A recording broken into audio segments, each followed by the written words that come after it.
Hello, everyone, and welcome back to the Bus Drivers Are Out podcast for episode 2 of the Real World Explosion. So it appears we're just a couple of weeks away from the true explosion with the exes arriving in the house. But until then, we're still kind of getting to know these original roommates and kind of getting to know their relationships. So far, I have to say, I've actually been intrigued by the first 2 episodes. I think they've been entertaining, funny, filled with good drama. So overall, a good start for MTV's 29th installment of The Real World. Today I had the chance to speak to Jamie to get her take on the first 2 episodes and how she joined the show, and maybe even a little bit of a tease about what's to come once the exes arrive. So you'll hear all that in just a minute. Let me just first remind you to follow me on Twitter at BusDriversRoute. Go to busdriversroute.com and subscribe to my YouTube channel, so right when I post the links to the video, they'll be sent directly to you. I also put Jamie's Twitter, Instagram, Facebook, all the links you need to find her in the description below. So just go ahead and check that out. All right, now here is the person you want to hear from. So here is Jamie. Hey, so before we start talking about the first 2 episodes, I just wanted to find out kind of what led you to going out for the real world. When I was younger, I watched it a lot. I'm not going to lie. I watched it up until the age of 14, 15 maybe. Okay. But after that, I just never really kept up. MTV wasn't exactly what I watched, I guess, at the time. But I was, believe it or not, obsessed with Jersey Shore. Is that horrible? No, it's okay. We all were. Okay. So what made you try out for it then? I just wanted something new in life. You know, I just gotten out of a really bad breakup with my ex-boyfriend. I'd always lived like a high-paced lifestyle, I guess you could say, like with touring and partying all the time and then bartending, constantly having to go to the clubs and stuff like that to work. I don't know. I was just used to a high-volume lifestyle, and I just needed some change because I was bored. Mm-hmm. Now, obviously, it seems like you're going to be starting to get into a relationship with Tom that we'll probably see throughout the season, but did you have any expectations about possibly meeting someone, either a roommate or just in San Francisco in general? I was initially coming into the house. I was open-minded. You can see in the first episode, I was like, I hope there's a cute boy there for me. That's what I always look at it in that aspect. Like, I always look at any opportunity as like a potential new relationship because I love relationships. I love love. I love everything about it. So this was a potential opportunity for me. Yes, I looked at it as a way to get involved with somebody. Okay. Now, have you been in contact with your ex since the show wrapped or anything like that to find out why he didn't end up joining the show?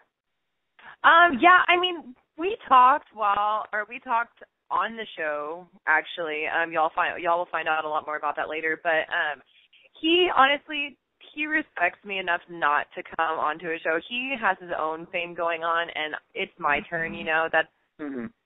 That's basically like, I don't know. I've always walked in his little fame shadow, and it was my turn to be in the light, and I just didn't want him to be involved at all. And he respected that. Did you actually have a say in it? Like, did he contact you at all, saying, like, MTV's contacting me at all, or he just decided kind of on his own? He told me after when I freaked out, whenever all the exes were in the house. Mm-hmm. But y'all will hear that conversation, like I said, later, because it goes way deeper into it once they come into the house. Yeah, well, that's the big countdown, so. Yeah. Now, did you guys have any suspicions that maybe not exes were coming, that something was coming? Because, they're showing on the show that you guys are all keeping in touch with your exes, but that's obviously just editing for now. But did you guys have any suspicions? We had no idea. And let me tell you, I was the one person in the house that annoyed the producers the most because I always, caught on to their little sneakiness. I always caught on to it. And I was like, no, there's not enough drama between us. We all like each other way too much. They're going to be replacing the roommate that left with somebody else, and it's going to be somebody either significant to us or it's going to be somebody that's going to mess up one of their current relationships, as in like me and Tom, Corey, and Jenny. I was like, they need to stir something up. There's not enough drama. So you kind of did have some idea that something was coming, that it wasn't just going to be all nicey nice for the whole 3 months. I was the only one, yes. I was pretty much the one that looked at everybody, and I was like, I fucking told you so. Now, this is my own crazy thing, but did you see any, like, secret rooms tied off, locked off, that for the roommates to potentially, like, was that even, like, a thought? They're like, oh, why is that room locked off? What could that be? Or anything to that nature? Like rooms that we weren't allowed in? Yeah, like, I assume the exes will have a room to sleep in, so did you happen to see any locked rooms that, like, producers told you can't go in here? No. See, the thing is like, did you watch the at-home, like, the house tour? Not really, no. The home tour, actually, like, where we take you around the whole house, I knew there was something suspicious about 7 people living in that huge house, and there was so much room, like, for extra beds and stuff like that, and they literally put their beds in our rooms. Okay, so that's what they end up doing. Okay. Yeah. Now, also, I saw that you guys, I think for the first time ever, were allowed to have smartphones this season. So was that just for taking pictures? Only for taking pictures and taking videos. So they block text messaging and social media and all that stuff on your phones? Oh, yeah. We were allowed to save numbers in our phones as in contacts with, like, people that we ended up meeting at the end of the night and whatnot. But, I mean, yeah, it was literally only video and picture. Okay. So right from the get-go, Ashley walks in like a club dress, and it seems like from that moment on, you two were not on the same page. Was that just your first impression, and then nothing changed, and just kind of things developed to keep getting worse between you two? I mean, I pride myself in having pretty good judgment when it comes to people. I know it's not my right to judge, and it's not my place to judge, but of course everybody comes to their own consensus when you see somebody first off, you know? And when I first saw her, honestly, I'm like, okay, it's in the middle of the day in San Francisco. Why are you in a little tiny blue dress? It looks like you're about to go to the club. So, I mean, I know it wasn't my room to judge, but I did judge her right off the bat. Nobody else gave me that vibe whatsoever. And when she walked in, she just had this, I don't know, aura about her that I just wasn't digging. Mm-hmm. Now, I know you said that eventually, like, Tom is not who you thought he was at all. Was there anyone else that your first impressions of were just totally off once you got to know them? Yeah, Jenny, honestly. Jenny, right off the bat, I remember telling Ariel the first moment, like, me and Ariel were standing in the corner by ourselves, kind of chit-chatting about who everybody was in the house, who we thought were going to fit in, like, the typical, like, real-world categories, you know, and I thought, you know, Jenny's going to be the one that stirs up most of the shit in the house. I thought she was going to be the most drama. And honestly, I'm very surprised. Me and her got along well. We had a couple of our little tips or whatnot, but I was surprised. She completely changed my mindset on blondes with, like, big boobs and stuff, so. Interesting. So the first night, Ashley brings back a guy, Francis, and they're hooking up, and then you question her. Now, why, just out of curiosity, like, your first night meeting this girl, you know you're going to have to spend 3 months with her. What was the impulse to try to call her out on whatever she was doing? See, what the public doesn't understand, Break it down.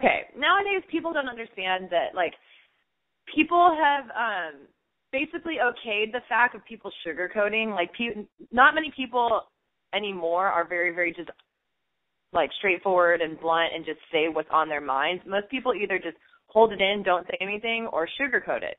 And, like, when I'm drunk, that whole filter just goes away. It's gone. And I just say exactly what I, like, want to say when I see it. And, like, all my friends back home immediately when I was like, I'm sorry, who are you? To the Francis guy, every single one of my friends were just like, oh, my God, it's about to happen. Because they know I do that when I'm home, too. I do it when I'm home. I do it anywhere. And honestly, I don't like cheaters. It's said a million times in the first episode, the second episode. And I just, like, I saw she was doing something wrong. I maybe wanted to stir the pot a little bit, and I did. And, I mean, it wouldn't have made for a good first episode if I didn't, right? She would have, hooked up with him. We would have all gone to bed. It would have been all dandy and fucking sweet, wouldn't it? So a little instigator. I don't mind that. Hey, I admit it. I know I instigated the situation. At least I was right. I mean, if I wasn't right with what she worded in the first place, the next night she proved it by cheating on the guy with fucking Corey. So either way, she cheated. Okay. So then this past episode, it seemed like you guys were getting ready to sit down, squash it out, and be friends going forward. and then she says that she doesn't even like you when you're sober. So were you Right. prepared for that, or are you expecting things to just you swept them the rug and go have a good time? No, I assumed it. I know she didn't like me. I knew she didn't like me. I didn't like her. I was going to live civilly with her because I know how to live with people I don't like. I lived in a tour bus with like 14 people, and half of them I didn't like. And so I know how to live with people I don't like. She obviously doesn't. So I was expecting the worst. That wasn't even the worst. So I was okay with it. I mean, if she didn't want to be friends, so be it. At least I tried to have a conversation with her. And if she was just going to be a brick wall about it, then so be it. Mm-hmm. So then this episode also started the blossoming of you and Tom. So was that something that you felt immediate, or did it take, I guess, whatever it was, 10 days, 7 days before you hooked up and everything to kind of have you have feelings for him? It took like the second night for me to notice him like that in any kind of way like that because it actually didn't make the cut, but he walked up to Ashley the next morning whenever Tom found out that she had said that about everybody, and he walked up to her and was like, I'm sorry, did you say you could buy everybody's family? Because you can't buy my family. And from that point on is when I was like, oh, so this guy. So immediately I was just like, possibly, okay. And you could tell that the tension was there because, I don't know, we have the same personality when it comes to, like, just chill and, like, blunt and, I don't know. It just, I don't know. Obviously, we worked out because 2 weeks in, he ended up making me his girlfriend, so. Mm-hmm. So when you guys all started talking about the number of people you slept with and he said he only slept with 3, did you believe him right off the bat? Right off the bat, absolutely not. You don't meet guys these days that have only slept with 3 people. Mm-hmm. It's just because you wouldn't think, there's a reason why I believe him, you wouldn't think a guy would lie to say less. So that's why I believe him, personally.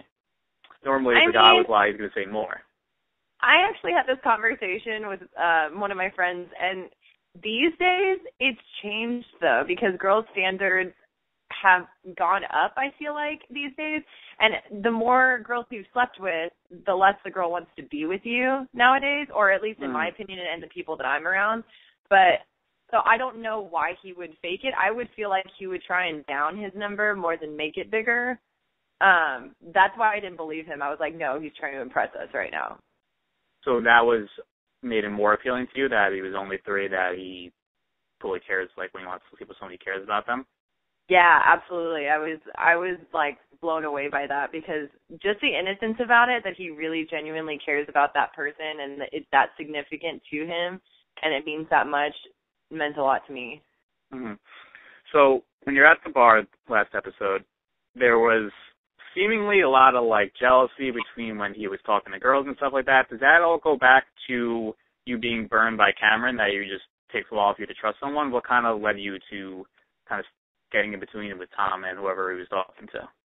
Yeah, I mean, in a way, it definitely had. I'm a little scarred, obviously, and I know Tom's not Cameron, so I can't blame Tom for any of that, and I can't assume he's just going to be like Cameron. But at the same time, you can't trust women, and I feel like certain women, and I know girls will be on my level when I say this, you cannot trust a girl sometimes when she's got alcohol in her system and she's single and she sees a guy with a camera on him. Like, come on. Mm-hmm. But, I mean, I know the jealousy kicked in a lot, yes, and I just, when I'm with somebody, that person's mine, and I don't know. It just, that night especially, it's not like that anymore whatsoever. That night was the one and only night because when we had that call, like, talk, he basically sat me down. He was like, Jamie, you need to realize when I'm with you, nobody else, you know. Right. So I think I just needed that clarification. Yeah, I just needed that clarification because, I mean, we've lived with each other for, what, a week and a half, 2 weeks at this point, so I can't really assume that he's not flirting with these people or flirting with these people, you know? Right. Although a week and a half in rural time is like probably 4 months in real life. Seriously, though. Oh, my God. 24/7 with them. So yes. That's why when people say, like, it seems like everyone rushes into relationships, it's so different because you're not just seeing them twice a week, 3 times a week. You're with them 24/7. That's what I hope people understand because so many people have literally just been like, can't believe she hopped into bed with him, second night, blah, blah, blah. But really, like, it's 2 weeks in, and we don't even have sex. We didn't even kiss until after we became boyfriend and girlfriend. Like, I know the editing was a little... Editing had to manipulate that a little bit. Like, the first time he literally asked me to kiss him, we were laying in bed. He asked me if he could kiss me, and I said no. Like, that's how intense we were. We were not, like, no, we cuddled, and that was it. And, like, I don't know. Okay. It's crazy. So one of the other big events from last night near the end of the episode was Corey kind of almost getting into a fight with one or two of the locals. Now, how much of that did you see? I don't remember if you were out with them at the time or if you home. How much of that did you see? Me and Tom actually went to bed for that, like, really early. We left the bar early because, of course, we were all loving on each other, and I don't know. And so after rewatching it, I remember them telling us the next morning about everything, but Ariel manhandled that dude. I just want to say how much of a bitch she made that little dude look. It was very impressive. Tackled him. It was amazing. Not Corey, the kids outside of the house. Oh, that's who. I didn't know she tackled like Corey. No, I'm not talking about Corey. No, Corey handled his own. He pushed that kid down. He was good. So what were they fighting about? What did the roommates all tell you that they were arguing about? It wasn't, like, much of arguing. It was more of, so when we walk around, especially Polk Street in particular, that street is, like, super, super busy on weekends. Mm-hmm. And they did not like us too much. Let me just tell you, the cameras brought a lot of attention. And, of course, when people have alcohol, they want to provoke the situation. So people, as you can see in the episode, people were trying to get in front of the cameras and push the girls and, like, just get attention, you know? And that's what happened. And that happened a lot when I was around, too. So, I mean, Ariel handled it. So what about, like, during the day? Do you go out to, like, lunch or whatever? Are locals bad? Are they trying to just hop on camera and start drama, or do they normally leave you to yourself? During the day, we're honestly left alone. Everybody's super nice to us. It's just when everybody gets the alcohol in their system and they get frisky. Mm-hmm. So once the season all wraps up, what do you hope kind of is the perception of you that people think of you? I mean, I hope people see that I'm not just the bitchiest person in the world. Yeah, when I get alcohol in my system, I call people out. I'm just honest. I'm blunt, and that's what it is.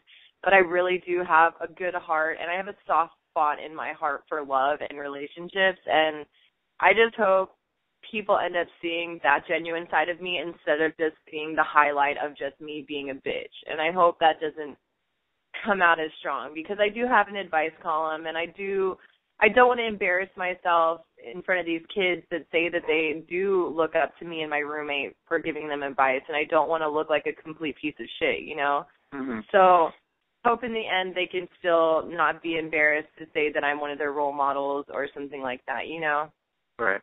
Now, this will obviously happen, I think, in the next 2 weeks or so when they move in, but just kind of tease, what is your dynamic or relationship like with Haley during the time in the house, and maybe even now? Were you friends, friendly? Let's just say at one point in time, I can't even how to phrase it? Yeah. There's a lot of manipulating and a lot of lying between our little love triangle. Okay. And let's just say I might get the shit end of the stick. Worried about the edit? Yeah, I'm worried about the edit of it, but I mean, I've already seen a few of the episodes, and I'm already not liking some of the things I'm seeing. So just know that people might feel sorry for me in the end. Okay. So after this, do you see a challenge potentially in your future? Oh, absolutely. I would love to. Whether I'm fit now or not, I just want to do it for the experience. Like, right. And absolutely. I want that money. Did you watch the challenge when you were a kid too, or just Real World? I did when I was younger. I remember when it was like Battle of the Sexes and like Road Rules versus Real World, like or vice versa, whatever. But I remember those when I was way younger. But it's so cloudy because I've drank way too much in my lifetime. But no, I actually watched this last Rivals one when the marathon came on, and I'm just saying, I'm glad CP finally won. Yeah, he deserves that. Long time coming. Yeah, long time coming, for sure. Have you had a chance to meet or talk to any of the alumni yet? I'm actually going out tomorrow night. Thomas is coming into town to see me, and then Jasmine from Cancun is going to come out and drink with us. Okay. And then I've been talking to Jessie or Jess or Jessica. Is that, I don't know what to. From Portland? Yeah. Yeah, Jessica or Jess. Either one, I guess. Jess. I've been talking to her a little bit, and of course Marlon. He's from my home city, Pflugerville. My sister knows him, and which is really weird. Small world. Right. But I've been talking to a lot of Big Brother cast members and stuff like that. I love the reality TV community. They all kind of stick together. It's great. Yeah, it's like a little crew. Yeah. So what's been the reaction at home with your friends, family? Kind of just, have you been recognized at all? Actually, at my work the other night, I was working Sunday Funday at my bar, and two people, as soon as I went in and put my bags down, were like, "Are you the girl from the real world?" And I was just like, "Wow, this is weird." All my friends are super excited for me. They are absolutely shocked because they thought it was scripted, and then they watched the first 2 episodes, and I'm just literally being exactly who I am at home. And people are just like, "Well, that's not scripted." Awesome. Okay, well, I'm very happy to get a chance to talk with you. Why don't you give people where they can find you on Twitter, Instagram, anything else you're on? I have a Facebook and stuff like that too, like a page on Facebook. Okay. And then it's facebook.com/JamieChina. Stupid question. Why is it China, not Larson? Okay, so when I was on tour with my ex-band, they're British, so they kind of just they think Asian is Asian pretty much. And they just called me China all the time. Literally they would Are you even from China? No, I'm Korean. That's what I'm saying, ignorant as fuck. But they'd literally just be like, China. And my roommate still has my name saved under Jamie China in her phone and everything. It's just stuck, and it rings better than Jamie Korea. So I mean, that's true. Mine as well, right?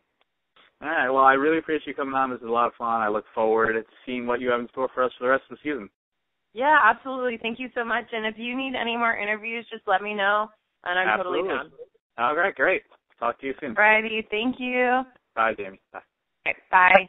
There it is. The podcast for episode 2 of Real World Explosion is in the books. Hope you enjoyed hearing from Jamie and getting a little bit of clarification about some of the stuff that happened in the first 2 episodes. So before I wrap things up for today, just shoot a quick reminder to follow me on Twitter at BusDriversRoute. Go to busdriversroute.com and subscribe to my YouTube channel. Until next time, have a good one.